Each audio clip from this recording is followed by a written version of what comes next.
अक्सर किसान भाइयों को ये परेशानी रहती है कि जब वो मार्केट में अपना एग्रीकल्चरल प्रोड्यूस बेचने जाते हैं तो उनको उसकी मार्केट प्राइस अच्छी वाली नहीं मिलती। तो वैसा वो क्या करें कि जिससे उनकी एग्रीकल्चरल जो प्रोड्यूस है वो मार्केट में अच्छी दाम से बिके। इसका सीधा सा जवाब है एग्रीकल्चरल प्रोसेसिंग। जैसे कि हम सबको पता है एग्रीकल्चरल प्रोसेसिंग ऑपरेशंस अलग अलग तरह के होते हैं, जिसमें हार्वेस्टिंग के बाद drying, oil extraction, juice extraction, husking, hulling, milling, ये सभी ऑपरेशन हो गए। तो आज का हमारा ये जो वीडियो है वो एग्रीकल्चरल प्रोसेसिंग के बारे में होने वाला है, जिसमें हम एग्रीकल्चरल प्रोड्यूस की ड्राइंग कैसे करते हैं उसके बारे में जानेंगे। तो मैं हूं Jaipal Singh, welcome back to Krishi Vidya.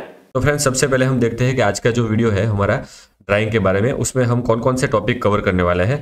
तो सबसे पहले हम समझेंगे कि ड्राइंग क्या है। दूसरे नंबर पे समझेंगे कि भाई ड्राइंग करने की ज़रूरत क्यों पड़ी।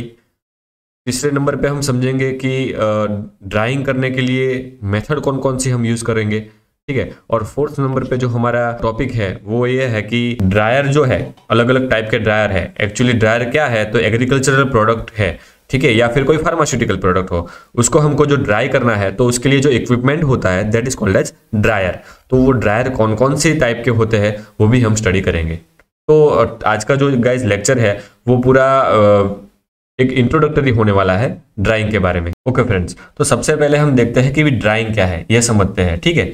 तो एक्चुअली ड्राइंग किसको बोलते हैं? किसी भी चीज को जो सुखाना, उसका मतलब होता है कि ड्राइंग, ठीक है। तो यहाँ पे हम क्या सुखाएंगे कि भाई एग्रीकल्चरल प्रोडक्ट को सुखाएंगे। तो आप सबको क्वेश्चन होगा कि भाई एग्रीकल्चरल प्रोडक्ट को कैसे सुखा सकते हैं? कपड़े तो हर कोई सुखाता है, ठीक है ना। या कोई भी चीज जो गीली होती है, जिसमें मॉइस्चर होता है, उसको रिमूव करने की जो प्रोसेस है उसको ड्राइंग बोलते हैं। तो भाई एग्रीकल्चरल प्रोडक्ट का ड्राइंग कैसे होता है, ठीक है। तो बेसिकली ड्राइंग किससे बोलते हैं guys? Removal of the moisture from the agricultural product,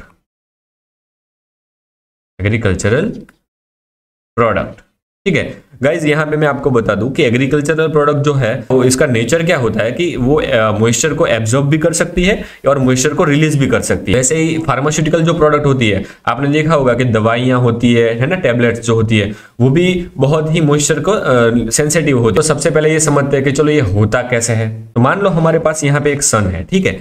सन एक हीटिंग सोर्स की तरह काम करेगा यहाँ पे गाइस, ठीक है। हमारे पास कोई एग्रीकल्चरल प्रोडक्ट भी है, यहाँ पे मैं ड्रॉ कर देता हूँ एग्रीकल्चरल प्रोडक्ट। आपके सामने कई सारी एग्रीकल्चरल प्रोडक्ट है ना, वेजिटेबल्स है, फ्रूट्स है, वगैरह सब कुछ है। तो यहाँ पे मान लो सन में से कोई सोलर रेडिएशन एग्रीकल्चरल प्रोडक्ट पे क्या होता है, स्ट्राइक होता है, ठीक है। एग्रीकल्चरल प्रोडक्ट पे ऐसे सोलर रेडिएशन स्ट्राइक होगा। तो इस वजह से सोलर रेडिएशन है वो एग्रीकल्चरल प्रोडक्ट को क्या करेगा, हीटअप करेगा, है ना। एग्रीकल्चरल प्रोडक्ट को हीटअप करेगा। अभी एग्रीकल्चरल प्रोडक्ट का नेचर क्या होता है गाइस, कि प्रोडक्ट में मॉइस्चर होता है। यहां पे मैं मॉइस्चर को भी थोड़ा अच्छी तरीके से ड्रॉ कर देता हूं, ठीक है, जिससे आपको समझ में आए कि भाई ये सब मॉइस्चर है, ठीक है। तो मान लो ये सब क्या है, मॉइस्चर, ठीक है। तो जब भी सोलर रेडिएशन एग्रीकल्चर प्रोडक्ट पे स्ट्राइक होंगे तो एग्रीकल्चर प्रोडक्ट का टेम्परेचर जो होता है वो राइज होता है, क्योंकि प्रोडक्ट है वो हीटअप होती है सोलर रेडिएशन से, ठीक है गाइस। यहाँ पे हमारा एग्रीकल्चरल प्रोडक्ट फ्रूट भी हो सकता है, ग्रेन भी हो सकता है, ठीक है, या फिर कोई भी वेजिटेबल्स भी हो सकता है कि जिसमें मॉइस्चर है, वो कोई भी प्रोडक्ट हो सकता है, ठीक है।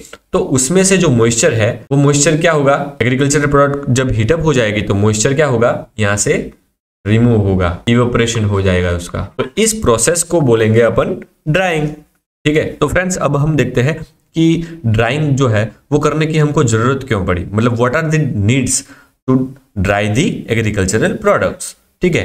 तो यहाँ पे हमको समझना पड़ेगा कि ड्राइंग करने से गाइस कि प्रोडक्ट की जो स्टोरेज लाइफ है वो इंक्रीज होती है, साथों साथ जो न्यूट्रिटिव क्वालिटी होती है प्रोडक्ट की वो भी इंक्रीज होती है। थोड़ा डिटेल में समझते हैं गाइस कि भाई एक्चुअली ये कैसे होता है, ठीक है। मान लो हमारे पास फ्रेशली हार्वेस्टेड मैंगोज है, ठीक है।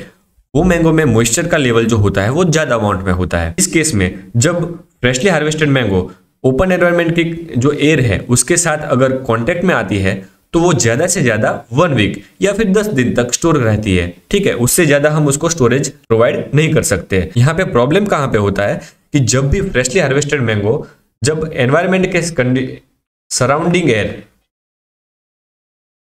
सराउंडिंग एयर के कांटेक्ट में आती है, जो मॉइस्चर जो है वो सराउंडिंग एयर के साथ रिएक्शन करता है, ठीक है। और इससे क्या होता है कि मैंगो की जो क्वालिटी होती है वो डिक्रीज हो जाती है, मैंगो का जो न्यूट्रिटिव क्वालिटी होती है ना वो डिक्रीज हो जाती है, और उसके साथों साथ जो स्टोरेज टाइम भी है, ठीक है, मैंगो का वो भी रिड्यूस हो जाता है। अगर फार्मर को या फिर हमको ये प्रॉब्लम सॉल्व करना है, हमारी जो मैंगो है वो ज्यादा टाइम तक स्टोर करके रखनी है, हमको मैंगो का ड्राइंग करना पड़ेगा, ठीक है। मतलब कि जो मैंगो में मॉइस्चर है वो मॉइस्चर हमको रिमूव करना पड़ेगा, ठीक है।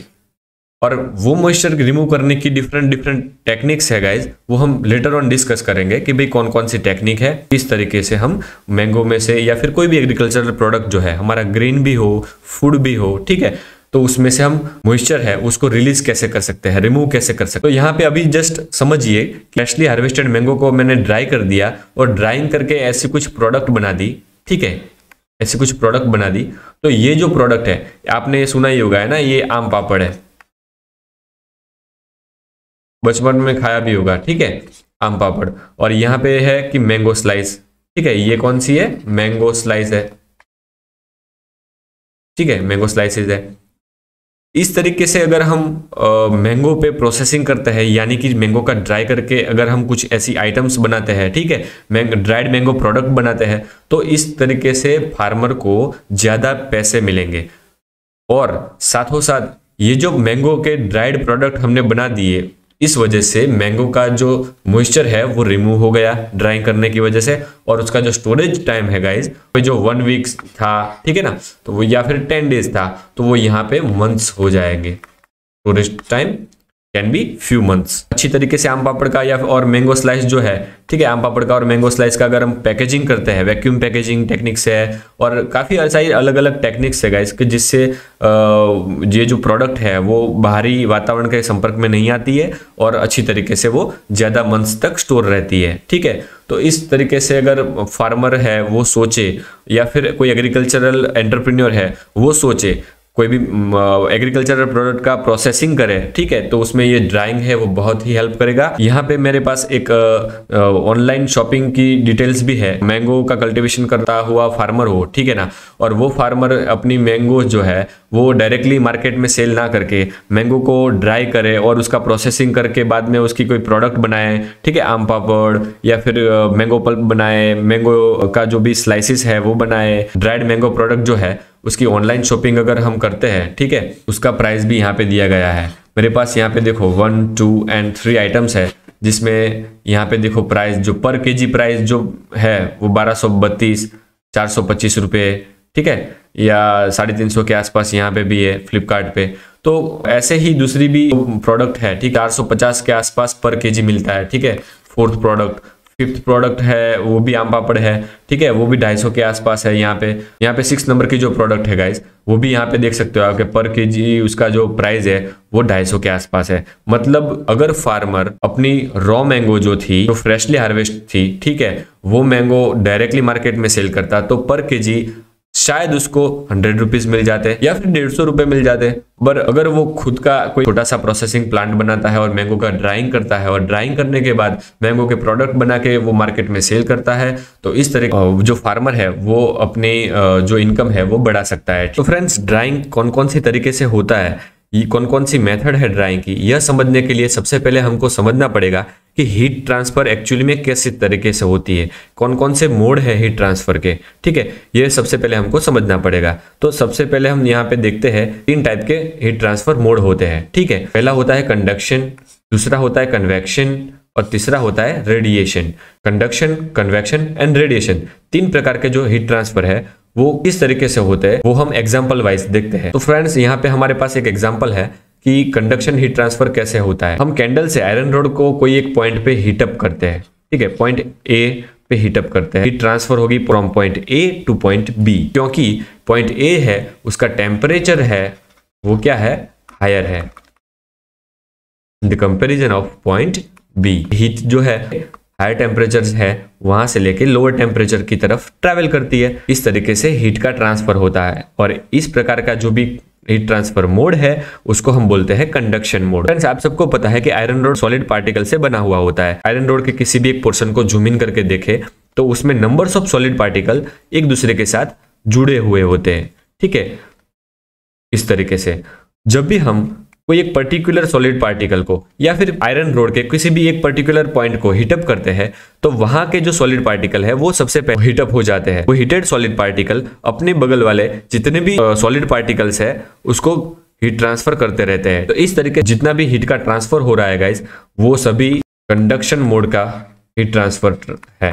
ठीक है, तो अगर heat transfer from solid to solid हो रहा है या फिर सॉलिड टू फ्लूइड हो रहा है, ठीक है, तो वैसे प्रकार के हीट ट्रांसफर को बोला जाता है कंडक्शन हीट ट्रांसफर। ठीक है, यहां पे मैं आपको बता दूं कि solid to solid heat transfer through the conduction mode सबसे ज्यादा होता है in comparison of solid to fluid. तो गाइज अब हम बात करते हैं हीट ट्रांसफर मोड कन्वेक्शन के बारे में। कन्वेक्शन प्रकार का जो हीट ट्रांसफर है वो किस में होता है, तो कि फ्लूइड टू फ्लूइड होता है। ठीक है, अगर कोई भी फ्लूइड है वो हाई टेम्परेचर का है, वो दूसरे लोअर टेम्परेचर वाले फ्लूइड के साथ में कांटेक्ट में आता है, तो उस प्रकार की सिचुएशन में जो हीट ट्रांसफर होगा वो कन्वेक्शन मोड का होगा। ठीक है, तो वो कैसे होता है एक एग्जांपल लेके हम समझते हैं। यहाँ पे एक पॉट है, ठीक है, वो पॉट में वाटर रखा है और वो वाटर को हमको बॉईल करना है। ठीक है, तो कोई एक फ्लेम के द्वारा हम क्या करते हैं कि भाई जो पॉट का बॉटम है उस पे हीट देते हैं। जो बॉटम है उसके ऊपर की जो पानी की लेयर होगी वो सबसे पहले गर्म होगी, है ना। तो वो पानी की लेयर जो है वो अब हॉट हो गई। ठीक है, हीट ट्रांसफर से हॉट हो गई। हॉट वाटर की कैरेक्टरिस्टिक्स क्या होती है गाइज, कि उसकी जो भी वाटर हॉट होता है उसका टेम्परेचर हायर होता है, इस वजह से उसकी डेंसिटी होती है वो लोअर हो जाती है। ठीक है, अगर और उसकी डेंसिटी लोअर होती है तो वो हमेशा अपवर्ड डायरेक्शन में ट्रैवल करेगा। अपवर्ड डायरेक्शन में गाइस कंपैरेटिवली कोल्ड वाटर है यहाँ पे, इन comparison of hot water cold water की डेंसिटी ज्यादा होगी, है ना। तो डेंसिटी अगर कोल्ड वाटर की ज्यादा है तो वो ट्रैवल करेगा डाउनवर्ड डायरेक्शन में। ठीक है, तो इस तरीके से हॉट वाटर ऊपर जाएगा, कोल्ड वाटर नीचे आएगा, फिर से कोल्ड वाटर हॉट बन के ऊपर जाएगा, ऊपर वाला जो कंपैरेटिवली कोल्ड वाटर होगा वो फिर से नीचे आएगा। इस तरीके से क्या होता है गाइज कि एक नेचुरल वाटर का सर्कुलेशन, वाटर का नेचुरल सर्कुलेशन चलता रहता है। Due to this natural circulation जो पॉट में पूरा हमारा पानी कोल्ड था पहले, वो अब पूरा पानी यूनिफॉर्मली हीटअप हो जाएगा और पूरा पानी हॉट वाटर में कन्वर्ट हो जाएगा। तो यहाँ पे क्या हुआ, कंपैरेटिवली हाई टेम्परेचर वाला जो पानी था, ठीक है, कंपैरेटिवली हाई टेम्परेचर वाला जो पानी था उसने कंपैरेटिवली लोअर टेम्परेचर वाले पानी को हीटअप किया, अपना हीट ट्रांसफर किया। ठीक है, तो इस प्रकार का जो भी हीट ट्रांसफर है गाइज वो उसको बोला जाएगा कन्वेक्शन हीट ट्रांसफर। अब बात करते हैं रेडिएशन मोड के हीट ट्रांसफर के बारे में। विंटर सीजन में जब भी हम वुड को फायर करते हैं, इस तरीके से लकड़ियां जलाते हैं, तो उसमें से जो हीट है वो रेडिएशन मोड में ट्रांसफर होती है ऐसे हमारे हाथ पे। ठीक है, और वहां पे हमको क्या फील होता है, वार्म फील होता है। ठीक है ना, वार्म फील होता है। तो इस प्रकार का जो भी हीट का ट्रांसफर होता है वो रेडिएशन हीट ट्रांसफर होता है। कौन सा होता है, रेडिएशन हीट ट्रांसफर। ठीक है, यहाँ पे मैं आपको गाइस बात ये याद दिला दूं कि रेडिएशन मोड के हीट ट्रांसफर के लिए कोई भी मीडियम रिक्वायर्ड नहीं है। इसका एग्जांपल अगर ले हम तो हमारा जो सन है गाइस, है ना, उसमें से सोलर रेडिएशन आते हैं और कपड़े सुखाते हैं, है ना, तो वो भी एक रेडिएशन हीट ट्रांसफर मोड ही है। कंडक्शन, कन्वेक्शन और रेडिएशन तीनों टाइप के हीट ट्रांसफर को अगर हम एक ही जगह पे समझना चाहे, इस एग्जांपल के द्वारा हम समझ सकते हैं। यहाँ पे कोई एक केटल है और केटल में पानी भरा हुआ है और उस केटल में जो पानी है उसको हमको हीटअप करना है। ठीक है, तो सबसे पूरी सॉलिड की बनी हुई केटल जो है वो खुद गर्म होगी, है ना, तो इसलिए solid to solid heat transfer होगा। तो वो किस मोड में होगा, कंडक्शन मोड में होगा। बॉटम सॉलिड लेयर है वो किसको हीट प्रोवाइड करेगा, उसके ऊपर वाला जो सबसे लास्ट में पानी का लेयर यहाँ पे है ना, यहाँ पे पानी का लेयर होगा उसको हीट प्रोवाइड करेगा। ठीक है, इस तरीके से क्या होगा कि भाई पानी हीटअप होना चालू हो जाएगा, है ना। तो वो भी क्या हुआ, conduction mode. Solid to solid and solid to water. ठीक है, ये दोनों कौन से हुए, कंडक्शन मोड हीट ट्रांसफर हुए। आपको पता है कि पानी में यहाँ पे नेचुरल सर्कुलेशन होगा ना, यहाँ पे नेचुरल सर्कुलेशन, इसकी वजह से पानी क्या हो जाएगा, हीटअप हो जाएगा। तो यहाँ पे क्या होगा, पानी में कन्वेक्शन हीट ट्रांसफर मोड होगा। यहाँ पे हैंडल पे भी हीट ट्रांसफर होगी, हैंडल पे, तो वो भी किस तरीके से होगी, कंडक्शन। आपको पता ही है, क्योंकि solid to solid heat transfer होगी तो वो कंडक्शन मोड के थ्रू होगी। यहाँ पे साइड में देखो, यहाँ पे रेडिएशन हीट ट्रांसफर मिल रहा है हमको, क्योंकि यहाँ पे रेडिएशन मोड में हीट का ट्रांसफर हो रहा है। तो यहाँ पे आपके स्क्रीन पे दिख रहा होगा गाइज कि कंडक्शन मोड है, ठीक है ना, कन्वेक्शन मोड है और रेडिएशन मोड। वो तीनों के बेसिस पे कंडक्शन ड्राइंग, कन्वेक्शन ड्राइंग और रेडिएशन ड्राइंग, ठीक है, ये सब ड्राइंग टेक्निक्स है। कंडक्शन ड्राइंग में कंटिन्यूअस कंडक्शन, बैच कंडक्शन, ठीक है। कन्वेक्शन ड्राइंग में fluidised state, स्पाउटेड state, ordinary state, और रेडिएशन ड्राइंग में सन ड्राइंग, इंफ्रारेड ड्राइंग और रेडिएशन कन्वेक्शन ड्राइंग। ये अलग अलग टाइप्स की ग्रेन ड्राइंग की, एग्रीकल्चरल जो ग्रेन होता है हमारा, है ना, अनाज होता है, इतनी ड्राइंग मेथड से हम उसको ड्राई कर सकते हैं। जो हमारे नेक्स्ट लेक्चर होंगे उसमें हम डिस्कस करेंगे कि एक्चुअली कंडक्शन ड्राइंग के बेस्ड कौन कौन से ड्रायर होते हैं, कन्वेक्शन ड्राइंग के बेस्ड कौन कौन से ड्रायर होते हैं, और रेडिएशन ड्राइंग के बेस्ड कौन कौन से ड्रायर्स होते हैं, और वो कैसे काम करते हैं, ठीक है, और वो किस किस तरीके से उसका मतलब वर्किंग मैकेनिज्म होता है, वर्किंग प्रिंसिपल क्या होता है, एडवांटेजेस क्या होते हैं, उसमें लिमिटेशंस क्या होती है, that will be discussing in the next upcoming lectures. अब देखते हैं कि अदर मेथड कौन सी है, मतलब कि दूसरी कौन सी मेथड्स है। एक है sack drying, vacuum drying, dielectric drying, mechanical drying, chemical drying and freeze drying. मतलब ये जो 6 मेथड है, इतनी मेथड तो है ही, बट दूसरी भी मेथड्स अवेलेबल है ड्राइंग करने के लिए। आने वाले दिनों में ये सभी मेथड के बारे में हम आगे समझेंगे, ये कैसे काम करती है, उनके बेसिस पे जो ड्रायर है वो भी कैसे काम करते हैं। तो फ्रेंड्स, सबसे पहले बात करते हैं कंडक्शन ड्राइंग के बारे में। तो कंडक्शन ड्राइंग है, उसमें जो ड्राइंग है वो किस तरीके से होता है, यह समझने के लिए हमारे पास यहाँ पे एक मैकेनिज्म है, ठीक है। इसमें समझते हैं कि ड्राइंग किस तरीके से होता है। मान लो कि हमारे पास एक हाई विस्कस फ्लूइड है, ठीक है, जिसका हमको ड्राइंग करना है। तो वो ड्राइंग करने के लिए हमारे पास एक सेटअप है जिसमें एक रोलर है, एक नाइफ है, एक स्प्रेडर है, ठीक है।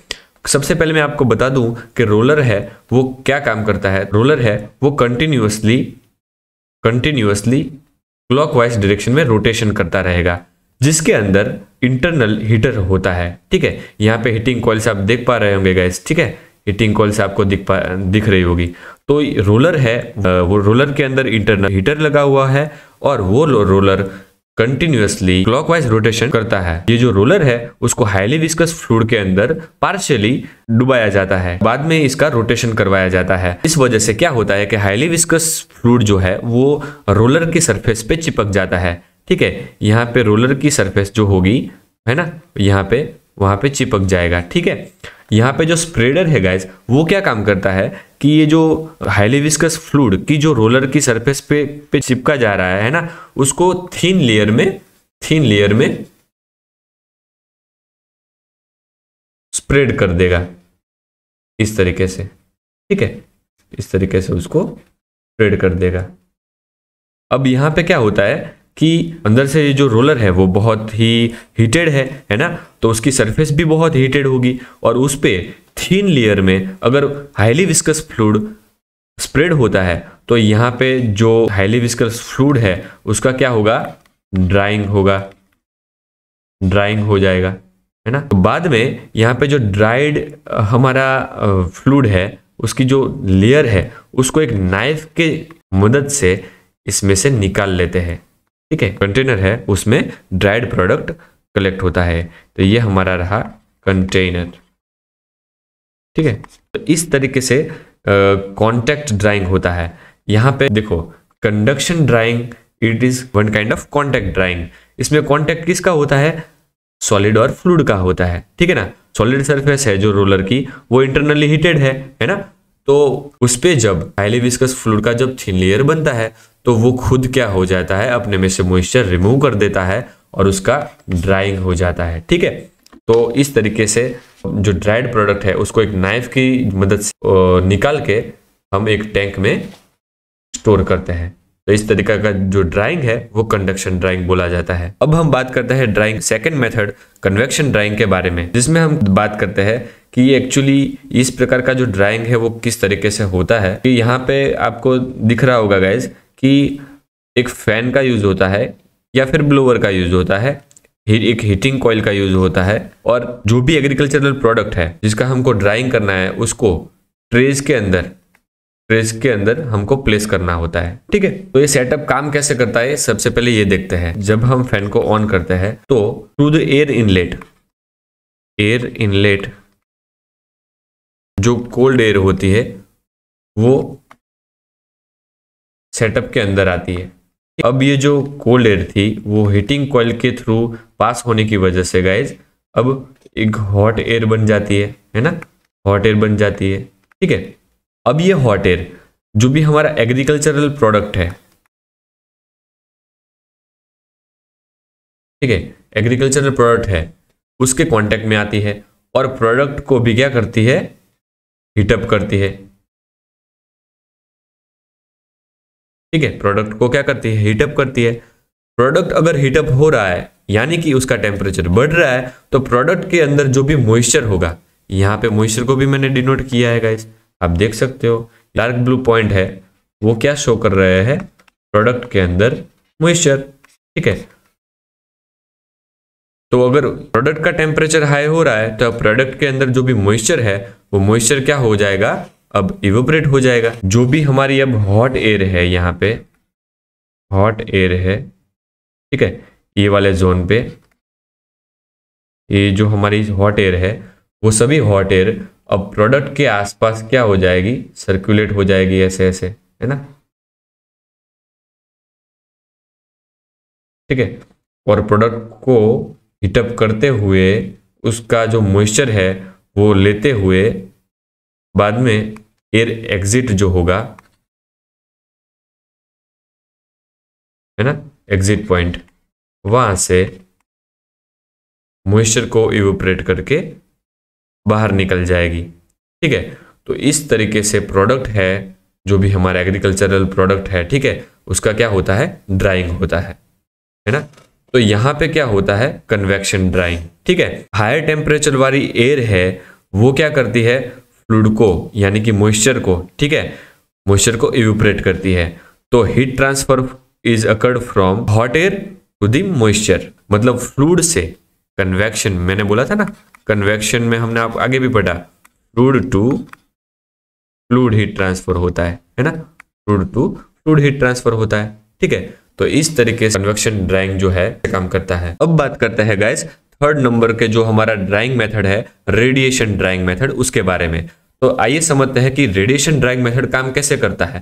ठीक है, यहाँ पे क्या करते हैं, हम एग्रीकल्चरल प्रोडक्ट जो है उसको रेडिएशन हीट ट्रांसफर की मदद से हम हीटअप करते हैं और एग्रीकल्चरल प्रोडक्ट का टेम्परेचर हायर हो जाने की वजह से उसके अंदर का जो मॉइस्चर है वो इवेपोरेट हो जाता है। तो ये बेसिक प्रिंसिपल है जिसके ऊपर रेडिएशन ड्राइंग काम करता है। तो एक्चुअली ये हमारे पास एक सेटअप है, इसमें हम समझते हैं कि रेडिएशन ड्राइंग का वर्किंग जो होता है वो कैसा होता है। यहाँ हमारे पास एक फैन है, जब हम फैन को ऑन करते हैं तब कोल्ड एयर है वो यहाँ से इंसर्ट होती है। ठीक है, कोल्ड एयर है वो यहाँ से इंसर्ट होती है सेटअप के अंदर। ठीक है, इंफ्रारेड हीटर यहाँ पे आपको दिख रहा होगा, है ना।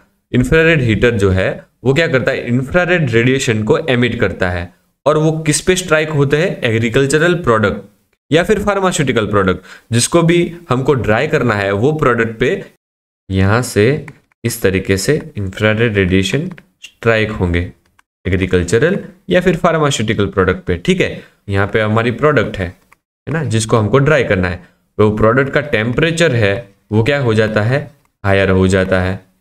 ठीक है, तो इसकी वजह से अंदर जो हम प्रोडक्ट में जो मॉइस्चर होगा, है ना, वो मॉइस्चर अब क्या हो जाएगा, रिमूव हो जाएगा। वो यहाँ पे जो मॉइस्चर होगा वो मॉइस्चर प्रोडक्ट में से अब क्या हो जाएगा, रिमूव हो जाएगा। ठीक है,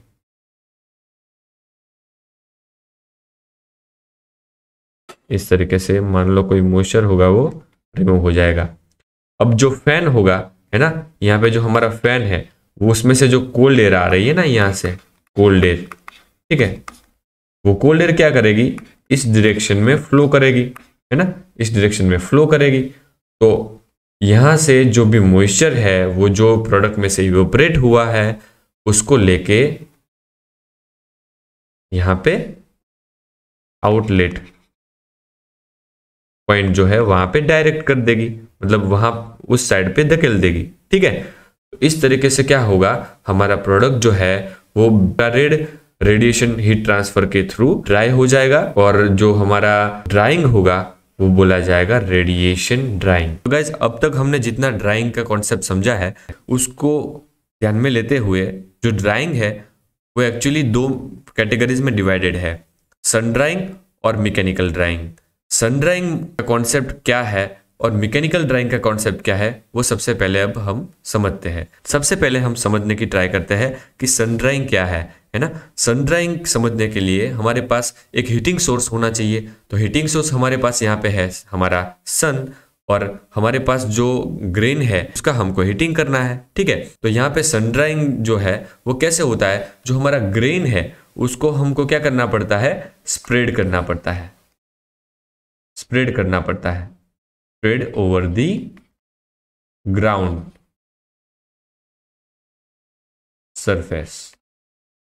ठीक है, इसके लिए हमको लेबर चाहिए होंगे, तो लेबर की हेल्प से जो हमारा, मान लो हमारे पास 100 टन है ग्रेन है, तो उसको हम क्या करते हैं, फ्लोर पे स्प्रेड ओवर कर देते हैं। ठीक है, उसकी लेयर जो है थिकनेस की वो थोड़ी कम रखते हैं, जिससे हमारा ड्राइंग है वो अच्छी तरीके से हो पाए। यहाँ पे एक्चुअली प्रोसेस कैसे होती है ड्राइंग की वह समझते हैं। सबसे पहले सूर्य से निकलने वाले जो सोलर रेडिएशन है, ठीक है, वह ट्रैवल करके रेडिएशन फॉर्म में ग्रेन पे स्ट्राइक होते हैं, और ग्रेन का टेम्परेचर है, ग्रेन का जो टेम्परेचर है वो क्या कर देते हैं, राइज कर देते हैं। इस वजह से मान लो ग्रेन में जो भी मॉइस्चर होगा, मॉइस्चर जो होगा, ठीक है, वो मॉइस्चर का क्या होता है, इवेपोरेशन होता है ना। एकदम सिंपल है। सोलर रेडिएशन जो है वो ग्रेन के संपर्क में आते हैं, ग्रेन के टेम्परेचर वो बढ़ जाता है, ग्रेन के अंदर जो भी मॉइस्चर होगा वो मॉइस्चर क्या हो जाएगा, इवेपोरेट हो जाएगा। इस वजह से जो भी ड्राइंग होता है, इस प्रकार के ड्राइंग को बोला जाता है sun drying. It is very simple. ठीक है, तो बात करते हैं कि सन ड्राइंग जो है ना, उसके एडवांटेजेस कौन से हैं और डिसएडवांटेजेस कौन से हैं। सबसे पहले देखते हैं एडवांटेज। तो एडवांटेजेस में सबसे पहला है कि भाई it is very simple process, है ना, कोई स्किल की जरूर, मतलब स्किल्ड पर्सन इसमें नहीं चाहिए। दूसरा है कि इसमें कोई फ्यूल कंजप्शन नहीं हो रहा, क्योंकि हम कोई मैकेनिकल एनर्जी यूज नहीं कर रहे हैं यहाँ पे, है ना, कोई पॉल्यूशन भी क्रिएट नहीं हो रहा है। तो ये सब एडवांटेजेस है। बात करते हैं लिमिटेशंस की, मतलब सन ड्राइंग के लिमिटेशंस कौन सी है। तो यहाँ पे बहुत सारे लेबर चाहिए गाइस, है ना। हमारे पास मान लो जितना ज़्यादा क्वांटिटी में अनाज रहेगा, उतना ज़्यादा क्वांटिटी में अनाज को हमको पूरा फ्लोर पे स्प्रेड करने के लिए लेबर लगेंगे। तो लेबर क्वांटिटी यहाँ पे क्या है, ज़्यादा रहेगी। ठीक है, दूसरा है कि ये जो सन ड्राइंग है completely dependent on the weather guys, है ना, क्योंकि हमारा हीटिंग सोर्स सन है, तो सोलर रेडिएशन अगर हमको अच्छे अमाउंट में मिल रहे हैं, है ना, कोई क्लाउडी वेदर नहीं है, तो उस डे पे हमको सन ड्राइंग अच्छा मिलेगा, है ना। कोई भी प्रोडक्ट है वो जल्दी से ड्राई हो जाएगी। और दूसरा ये कि मैं आपको ये भी बता दूं कि सन ड्राइंग जो प्रोसेस है ना, उसमें एक्चुअली नॉर्मली ड्राइंग टाइम जो होता है वो 1 वीक से लेकर 2 वीक तक होता है। ठीक है ना, तो मान लो कि भाई हमारा वेदर है वो क्लाउडी है, तो उस टाइम पे हमारा ड्राइंग है वो पॉसिबल नहीं रहेगा, है ना, तो हमारा ड्राइंग टाइम बढ़ता ही जाएगा। तीसरे पॉइंट पे गाइज अगर हम बात करें, तो यहाँ पे तीसरा पॉइंट बता रहा है कि it is not possible round the clock, मतलब 24 घंटे हम इसका ये सन ड्राइंग नहीं कर सकते हैं, क्योंकि हमारा सन है वो डे टाइम में ही अवेलेबल रहता है ना। ठीक है, तो ये भी एक इसका लिमिटेशंस हो गया। दूसरा है कि हमको क्या करना पड़ता है कि जो हमारा ग्रेन है वो ओपन एनवायरनमेंट में हमको स्प्रेड करना पड़ता है। इस वजह से जो बर्ड्स एंड रोडेंट्स होते हैं ना, ठीक है, तो वो क्या करते हैं, हमारे अनाज को बिगाड़ते हैं, हमारे अनाज को खा जाते हैं, है ना। तो इस वजह से क्या होता है कि उसकी क्वालिटी है वो बिगड़ जाती है और क्वांटिटी भी लॉस होती है। ठीक है, दूसरा है कि मान लो हमारे पास 100 टन या फिर 1000 टन अनाज है, उसको हमको ड्राई करना है, तो मतलब large size of floor will be required, है ना, ज़्यादा एरिया हमको चाहिए स्प्रेड करने के लिए, है ना। तो ये भी एक दिक्कत है यहाँ। दूसरा एक पॉइंट ये है कि दिस प्रोसेस इज अनहाइजीनिक, मान लो आपके वातावरण में डस्टिंग का प्रॉब्लम है ना, और आपने उस टाइम पे सन ड्राइंग के लिए अनाज को स्टोर एरिया पे स्प्रेड ओवर किया है, तो उस टाइम पे जो भी डस्टिंग है वो हमारे अनाज पे लगेगी, तो हमारा अनाज है वो क्वालिटी वाइज बिगड़ जाएगा, अनहाइजेनिक हो जाएगा। बर्ड्स एंड रोडेंट्स के कांटेक्ट में भी हमारा ग्रेन आएगा तो वो अनहाइजेनिक हो जाएगा। ठीक है, बाद में हम बात करें कि भाई यहाँ पे हम वेदर को भी कंट्रोल नहीं कर सकते, सोलर रेडिएशन को भी कंट्रोल नहीं कर सकते, सो इट इज अनकंट्रोल्ड, है ना। ये प्रकार का जो ड्राइंग है वो अनकंट्रोल्ड है और नॉन यूनिफॉर्म है ना। ओपन एनवायरनमेंट में हमारा ग्रेन है वो सन ड्राइंग के लिए रखा है। एयर की वेलोसिटी अगर ज्यादा होगी, रेडिएशन अच्छे मिल रहे होंगे तो ड्राइंग यूनिफॉर्मली थोड़ा होगा, है ना, और अच्छा होगा। बट अगर एयर की वेलोसिटी बहुत कम हुई और सोलर रेडिएशन भी बहुत कम ग्रेन पे आ रहे हैं तो उस केस में हमारा जो ड्राइंग होगा वो नॉन यूनिफॉर्म होगा, है ना। कई बार ऐसा होता है कि बहुत ही धूप आ जाती है, तो उस टाइम पे क्या होता है, जो ग्रेन के कर्नेल होते हैं उसमें क्रैक्स आ जाते हैं due to over exposure of the sun. ठीक है, तो ये सारे लिमिटेशंस है सन ड्राइंग की। तो गाइज हम बात करते हैं अब मैकेनिकल ड्राइंग के बारे में। तो मैकेनिकल ड्राइंग जो है वो किस प्रकार से होगा, तो आपको नाम से ही समझ में आ गया होगा कि इसमें मैकेनिकल इक्विपमेंट का यूज किया जाएगा। तो आपको क्वेश्चन होगा कि गाइज कौन कौन से मैकेनिकल इक्विपमेंट्स यहाँ पे यूज किए जाएंगे। तो गाइज आपको पता है कि कोई भी एग्रीकल्चरल प्रोडक्ट है उसका ड्राइंग करना है तो उसमें से मॉइस्चर को इवोपरेट करना होगा। इवोपरेट करने के लिए हमको आवश्यकता रहेगी हॉट एयर की, ठीक है, और वो भी अच्छी खासी वेलोसिटी के साथ। ठीक है, तो कोल्ड एयर को हॉट बनाने के लिए हम यूज करते हैं यहाँ पे एक हीटिंग इक्विपमेंट का, है ना। वो हो सकता है हमारा हीटर, यहाँ पे ये है हमारा एक हीटर, ठीक है। वो इलेक्ट्रिकल हीटर भी हो सकता है, गैस हीटर भी हो सकता है। दूसरा होता है एक ब्लोअर या फिर एक फैन, ठीक है। ब्लोअर और फैन जब हम ऑन करते हैं तो इसकी मदद से हम क्या कर सकते हैं, एयर की वेलोसिटी थी वो हम इंक्रीज कर सकते हैं। ये हेल्प कहां पे करेगा, ड्राइंग का रेट बढ़ाने में। ठीक है, दूसरा है कि ये जो कोल्ड एयर है ना, कोल्ड एयर है वो हीटर के थ्रू कन्वर्ट होती है हॉट एयर में, और वो हॉट एयर है वो अब हमारा ड्राइंग टाइम रिड्यूस करेगी। हॉट एयर क्या करेगी गाइज, कि ये जो हमारा प्रोडक्ट है, ठीक है, एग्रीकल्चरल प्रोडक्ट, उसका टेम्परेचर है ना, वो क्या कर देगी, हायर कर देगी, है ना। इसकी वजह से क्या होगा, प्रोडक्ट के अंदर कोई मॉइस्चर है तो वो मॉइस्चर है वो अब इवोपरेट हो जाएगा। तो इस तरीके से क्या होता है, एग्रीकल्चरल प्रोडक्ट का ड्राइंग होता है with the help of mechanical equipments like blower और you can say fan and electric और गैस हीटर। ठीक है, तो इससे क्या होता है, हमारा जो ड्राइंग टाइम होता है ना, ड्राइंग टाइम है ना, वो रिड्यूस हो जाता है। ठीक है, रिड्यूस हो जाता है। मान लो हमारे सन ड्राइंग में हमको कोई भी प्रोडक्ट है वो सुखाने के लिए 1 से 2 वीक लगते थे, ठीक है, तो with the help of the mechanical drawing वो काम हम 1 ही दिन में खत्म कर सकते हैं। ठीक है, और हमारा क्वांटिटी ऑफ द प्रोडक्ट बहुत कम है ड्राइंग करने के लिए, तो वो तो हम 3 से 4 घंटे में भी ये काम खत्म कर सकते हैं। बात करें अगर हम गाइस के मैकेनिकल ड्राइंग के एडवांटेजेस के बारे में कि over the sun drying, mechanical drying किस तरीके से बेहतर टेक्निक है ड्राइंग करने के लिए, इसके एडवांटेजेस है कि ये जो प्रोसेस है मैकेनिकल ड्राइंग है ये फुली ऑटोमेटिक होता है। इसमें एक ये भी है कि इसमें लेबर रिक्वायरमेंट बहुत ही कम है ना। ये इंडिपेंडेंट ऑफ वेदर है, इसमें वेदर का कोई भी रोल है नहीं। हम कहीं पे भी कोई भी ये मैकेनिकल ड्रायर है एक रूम में भी सेटअप करके हमारा जो पूरा काम है वो कर सकते हैं। ठीक है, ये हम 24 घंटे कर सकते हैं राउंड द क्लॉक, क्योंकि हम यहाँ पे इलेक्ट्रिसिटी का यूज करेंगे, है ना। ब्लोअर है उसको चालू करने के लिए, और हमारा जो इलेक्ट्रिकल हीटर है उसको भी हमको वर्किंग कंडीशन में लाने के लिए हम इलेक्ट्रिसिटी का यूज करेंगे। तो इलेक्ट्रिसिटी आजकल 24 घंटे उपलब्ध होती है। इसमें कोई पोस्ट हार्वेस्ट लॉसेस नहीं होते। इसमें क्या होता है कि ड्राइंग टाइम रिड्यूस होता है with the help of the mechanical dryer, और ड्राइंग की जो क्वालिटी होती है वो बहुत ही बेहतरीन होती है। इस वजह से पोस्ट हार्वेस्ट लॉसेस होते हैं वो बहुत ही रिड्यूस हो जाते हैं। दूसरा है कि यहाँ पे बहुत ही कम स्पेस चाहिए। मैकेनिकल ड्रायर है उसमें बहुत ही कम स्पेस चाहिए। मैंने बोला आपको कि एक रूम में भी अगर आप सेटअप कर देते हो तो वहां पे भी आप ड्राइंग पूरा कितना भी केजी ऑफ मटेरियल हो तो वहां पे आप कंटिन्यूअस ड्राइंग कर सकते हो। कंट्रोल्ड एंड यूनिफॉर्म ड्राइंग हो सकता है इस यहाँ पे, मतलब ब्लोअर के आरपीएम होते हैं वो अगर हम बढ़ा है तो ड्राइंग रेट भी हम क्या कर सकते हैं, इंक्रीज कर सकते हैं, और अगर हम उसकी स्पीड कम कर दे तो हम ड्राइंग रेट कम कर सकते हैं। हम हमारी जरूरत के मुताबिक क्या कर सकते हैं, यहाँ पे यूनिफॉर्मली ड्राइंग कर सकते हैं। बात करते हैं कि भाई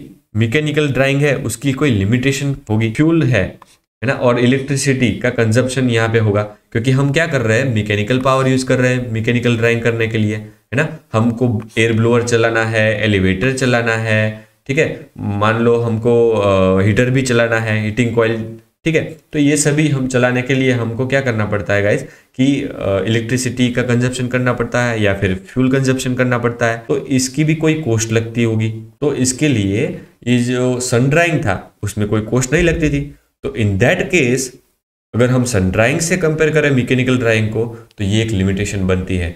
बट मैं आपको बता दूं गाइस कि मैकेनिकल ड्राइंग के फायदे ही इतने हैं कि ये कॉस्ट आप ओवरकम कर सकते हो। आपका लेबर भी बच रहा है, स्पेस भी बच रहा है, आपके रिसोर्सेज भी बच रहे हैं और आपका काम निपट जा रहा है, ठीक है। In that case mechanical drawing is the best option. तो दोस्तों एग्रीकल्चरल प्रोड्यूस की ड्राइंग किस तरीके से की जाती है वो आज हमने इस वीडियो में देखा, जिसमें हमने एग्रीकल्चरल प्रोड्यूस की सन ड्राइंग और मैकेनिकल ड्राइंग किस तरीके से की जाती है, ये सब चीजें मैंने आपको आसान भाषा में समझाने का ट्राई किया है। फिर भी आपको कहीं पे भी डाउट है, क्वेरी है, कुछ समझ में नहीं आया है तो कमेंट बॉक्स में आप लिख सकते हो। आपका डाउट या फिर क्वेरी क्लैरिफाई करने की हम जरूर कोशिश करेंगे। तो दोस्तों आप सभी को जैसे पता है कि हम एग्रीकल्चर के टॉपिक के रिलेटेड अच्छे वीडियो लाते रहते हैं। तो दोस्तों अगर आपको किसी एग्रीकल्चर टॉपिक पर वीडियो चाहिए तो आप कमेंट बॉक्स में जरूर लिखिए, हम उस टॉपिक पे जरूर वीडियो लाने की कोशिश करेंगे। तो दोस्तों आपको आज का वीडियो यूजफुल लगा हो तो कमेंट बॉक्स में लिख के जरूर बताएं, लाइक कीजिए, शेयर कीजिए। अगर आप चैनल पर नए हो तो चैनल को सब्सक्राइब कीजिए। Thank you for watching.